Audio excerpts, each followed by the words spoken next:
Sam Logue here for irishboxing.com. Delighted to be joined by Senan Kelly in the Coliseum gym today. Senan, obviously you're doing a bit of sparring today with the lads. Tyrone McKenna obviously fighting for the IBO welterweight title on the 16th of September. I believe you have a bit of news as well. Yeah, well, I was meant to be fighting for a Caldy title with David Ryan, but unfortunately he's just pulled out with the hand injury. Wish him all the best, hope he gets better soon. Just a very unfortunate thing, so we're in the process now, just trying to get a late replacement. Man, it happened me only there a few weeks ago on the failure. Like, I'm meant to be up in Portugal right now. My girlfriend KIERAN cancelled the holiday, had everything paid for. She had all your annual leave booked off, and now I don't know what really is going on. They're saying I'm still on the card, but just need to get it announced really. Yeah. What kind of opponent are they looking for now, and what do you want? I mean, obviously you still want to stay on the card, right? Yeah, it's tough, because what happened to me was I've been fighting at welterweight. That's because I'm just fighting journeymen, so there's no need for me to make junior welterweight at the moment. So take all my fights at welterweight, get the card, make the weight cut as easy as possible. But as I've said since the start, I'm a junior welterweight fighter, so once a belt comes on the line, I'll be fighting at junior welterweight, because that's when I'm going to actually struggle to make the weight. You know yourself, you put a bit of extra work into making that real weight cut. But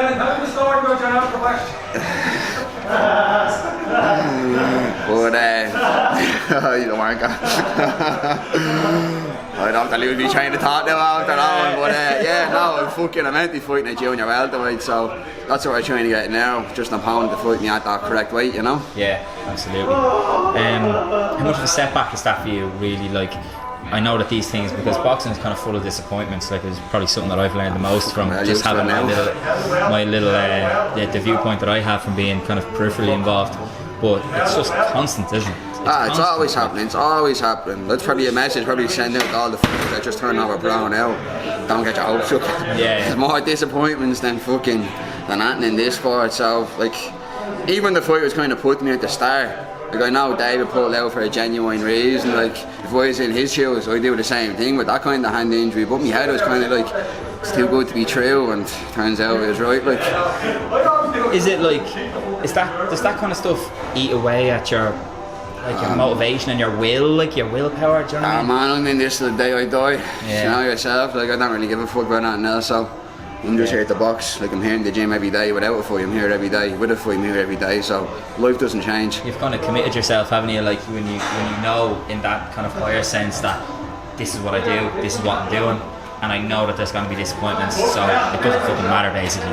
It's kind of, maybe it's a little bit easier to deal with them then when you kind of have that kind of more overview. Do you know what? It was easy to deal until you get a girlfriend, she books annual leave off and you cancel the holiday on her. Everything's easy to deal with till that happens. Till that happens, yeah. Till that, I hear that one.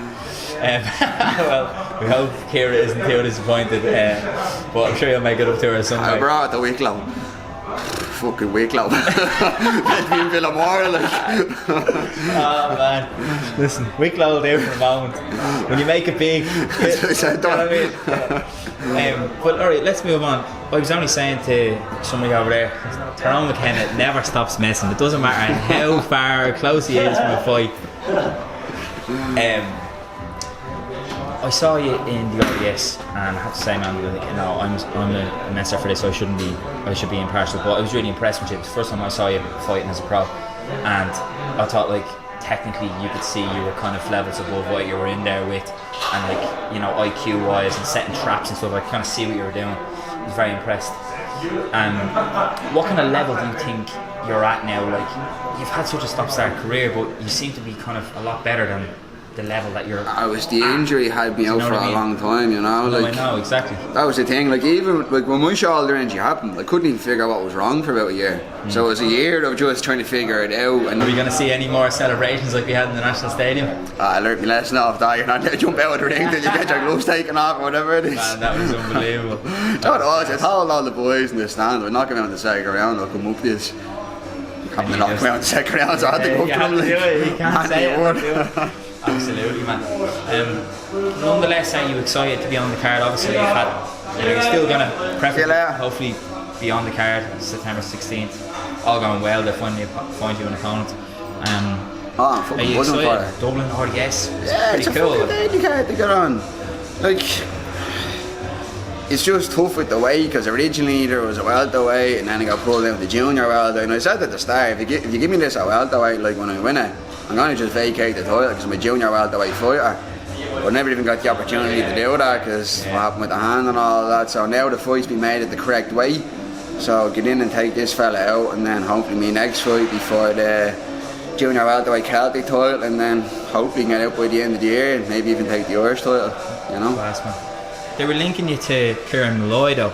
You and Dave Ryan were fighting for the junior. No, that was the whole thing. So super welterweight Celtic title, wasn't it? Yeah, so they're putting me in at welterweight, and the winner of the fight is meant to fight KIERAN MOLLOY. Like KIERAN MOLLOY's doing the same thing I'm doing. Like he was making middleweight, and then when the Celtic belt came along, now he comes down to welterweight. What I do is I fight at welterweight. When the belt comes along, I'm coming down to junior welterweight. Yeah. And it's the same reason. You don't want to kill yourself making all these weight cuts for all these fucking journeymen. Like, so it's just smart boxing in my opinion. Yeah. So when I was getting linked to him, I was like, lovely. I'm being linked to a great name, and I think he's a great young fella, but it's not at the right weight.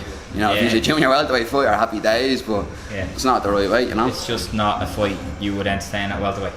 No, welterweight. If he wants to come down to junior welterweight, let's go all day. But like the same way, he's a middleweight coming down to welter. No, I'm a welter I get that, coming down to junior welter, you know. No, I get what you mean. I absolutely get what you mean. But for the sake of, you know, a big fight against a growing name, you know, one weight above, is not something that you would consider, especially if there was a few quid on the line?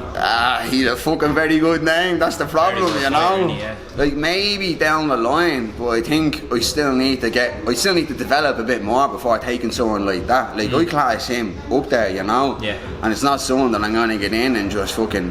Like at the moment, I feel like he has the beatings on me. Let's see in 2 or 3 years down the line, because I'm only getting better and better and better. Like I'm taking this very seriously. Like this is my career, you know. Yeah. So we'll see down the line what happens, but at the moment it's a no. That's interesting. Really refreshing to hear boxers talk like that, because a lot of them don't. Like a lot of boxers don't say that goes better.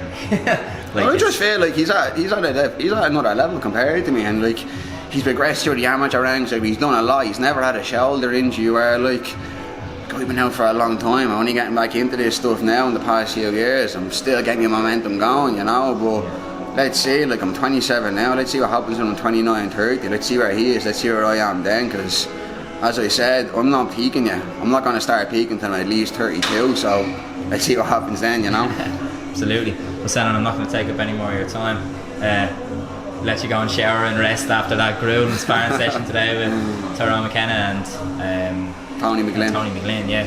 It's good stuff in there two today. Great lads, two very good sparring partners, and I'm delighted to be able to get the rounds off them. Absolutely, man. He's lucky in this gym that you've got that on your doorstep. So listen, there's no reason why, like you said to me off camera, no reason why you can't all go to the top and go far. That's it. You can't make it here, you can't make it anywhere, you know. Thanks very much, Sam. Thank you.